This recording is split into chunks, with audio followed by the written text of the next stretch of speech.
ধর্ষণের অভিযোগে এক ব্যক্তিকে গ্রেপ্তার করল পশ্চিম মহিলা থানার পুলিশ। পশ্চিম মহিলা থানার ওসি সংবাদ মাধ্যমের মুখোমুখি হয়ে জানান, পশ্চিম ভুবনবন এলাকার এক বয়স্ক মহিলা ওনার মানসিক ভারসাম্যহীন মেয়েকে নিয়ে বুধবার বিকেলে পশ্চিম মহিলা থানায় আসেন।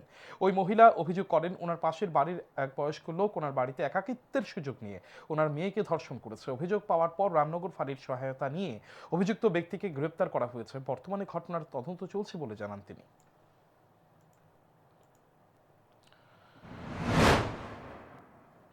আজকে বিকাল আনুমানিক 4টার সময় পশ্চিম ভুবন থেকে একজন বয়স্ক মহিলা ওনার মেয়েকে নিয়ে থানাতে আসেন এবং আমাদের কাছে একটি ধর্ষণের অভিযোগ করেন।